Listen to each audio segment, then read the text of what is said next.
Vector form of universal law of gravitation. हमने देखा था कि हमारे पास जो ग्रेविटेशनल फोर्स होता है वो होता है F is minus G m1 m2 divided by r square. अब ये तो हमारे पास फोर्स हम देख के बताते हैं कि एक मास दूसरे मास को इस तरीके से आपस में फोर्स लगा रहे होंगे, लेकिन इसके अगर हमें कोऑर्डिनेट्स दे दिए जाए m2 के या फिर m1 के, या फिर हमें बता दिया जाए कि ये पोजीशन वेक्टर है, उसकी वैल्यू कुछ हमें दे रखी, उस केस में हमें vector form of gravitation law को यूज़ करना पड़ेगा। और उसकी वैल्यू क्या हो जाती है, देखो कुछ भी नहीं है, बहुत ही सिंपल सा है। हम लिखते हैं gravitational force vector form is equal to minus G m1 m2 upon r square. ये तो हुआ मैग्नीट्यूड, और उसको हमें मल्टीप्लाई करना पड़ेगा उसके डायरेक्शन से, यानी कि आर कैप। अब ये आर कैप क्या है, देखो अगर हम m2 के ऊपर फोर्स की बात कर रहे हैं तो m2 का पहले तो हमें पोजीशन वेक्टर बताना पड़ेगा, तो उसके लिए हम m1 को ओरिजिन मान लेंगे, यहाँ से यहाँ तक इसका पोजीशन वेक्टर होगा। तो पोजीशन वेक्टर है वेक्टर r, इसका जो डायरेक्शन है उसको हम बोलेंगे आर कैप, और उसका भी देखो नेगेटिव, यानी कि अगर इस तरफ हमारी पोजीशन है m2 की तो डायरेक्शन हमें ये वाला चाहिए, तो यहाँ पे हम माइनस भी लगाते हैं और आर कैप भी लगाते हैं।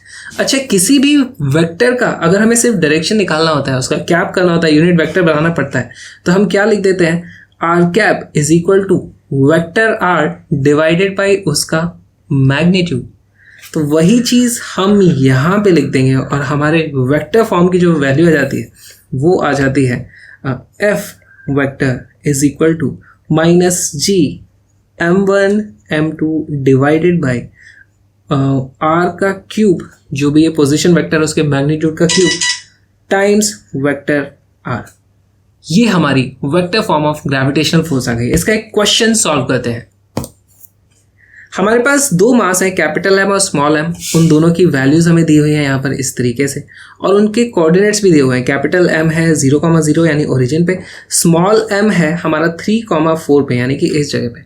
हमें बताना है इन दोनों के ही ऊपर क्या क्या ग्रेविटेशनल फोर्सेस लग रहे हैं। देखो फोर्स इसके ऊपर इधर लगेगा, इसके ऊपर इधर लगेगा, और उसका हमें वेक्टर फॉर्म में आंसर देना है। ठीक है, तो उसकी वैल्यू हम पता करते हैं। पहले तो हम सिर्फ अगर मैग्नीट्यूड पता करना चाहें तो बड़ी आसानी से कर सकते हैं। देखो इसके बीच में ये वाला डिस्टेंस है हमारा 3, ये वाला डिस्टेंस है हमारा 4, तो इन दोनों के बीच में जो डिस्टेंस है उसकी वैल्यू हो जाती है 5।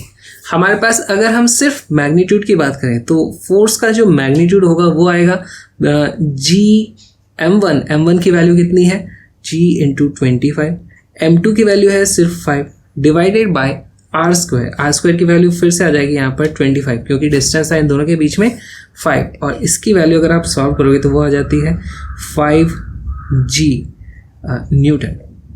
ये हमारा आंसर आ जाता है। लेकिन अब हमें वेक्टर फॉर्म में इसका फोर्स पता करना है, तो इसको भी करना बहुत ज़्यादा आसान है। देखो या तो हम विजुअली इसको सॉल्व कर सकते हैं। कैसे, मुझे अगर इस m पे फोर्स पता करना है तो इस डायरेक्शन में फोर्स लग रहा होगा, मैग्नीट्यूड उसका हम कर ही चुके हैं 5 जो उसका वैल्यू आने वाली है, लेकिन उसका डायरेक्शन हमें बताना है यहाँ पर। तो या तो मैं इस वेक्टर का एक यूनिट वेक्टर बना दूँ, तो यहाँ पर देखो इस वेक्टर की वैल्यू क्या है, इस वेक्टर की वैल्यू हो जाएगी 3i cap plus 4j cap. इसको यूनिट वेक्टर बनाना है तो इसको इसके मैग्नीट्यूड से डिवाइड कर देंगे तो 5 आ जाएगा, और इस पूरे को अगर हम 5g से मल्टीप्लाई करते हैं जो कि इसका मैग्नीट्यूड है, तो ये हमारा वो vector form of gravitational force आ गया। इस तरीके से हम इसको सॉल्व कर सकते हैं।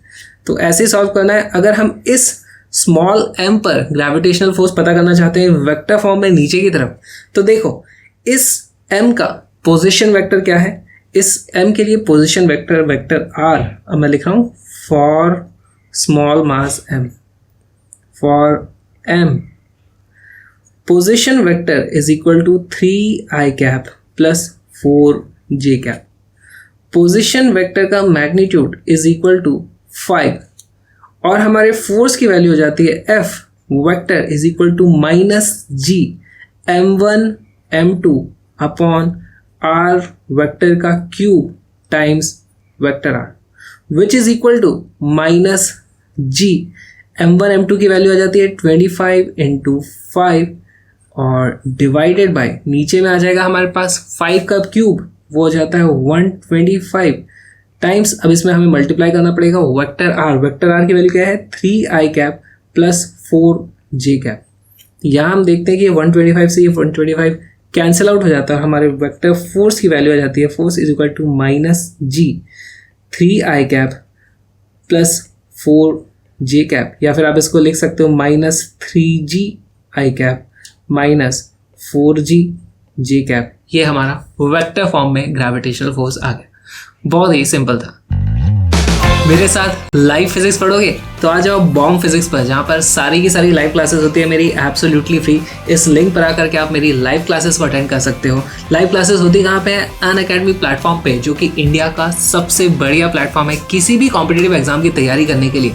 चाहे आप IIT की तैयारी कर रहे हो, नीट की कर रहे हो, CBSE या फाउंडेशन, आपका जो भी गोल हो, अनअकैडमी प्लस सब्सक्रिप्शन के साथ आपको मिलती हैं डेली लाइव क्लासेस, काफ़ी सारे नए नए कोर्सेज और बैच वहाँ पे हमेशा लॉन्च हो रहते हैं। इंडिया की टॉप फैकल्टी वहाँ पे पढ़ाती है, आप अपने डाउट्स भी वहाँ पे पूछ सकते हो और लाइव इंटरेक्शन की तो बात ही अलग है। तो आ जाओ अनअकैडमी प्लेटफॉर्म पे, आज ही अनअकैडमी लर्निंग ऐप डाउनलोड करो, अपने फ्री प्लान को अनलॉक करो मेरा कोड विक्रांत यूज़ करके, और हम पढ़ेंगे लाइव।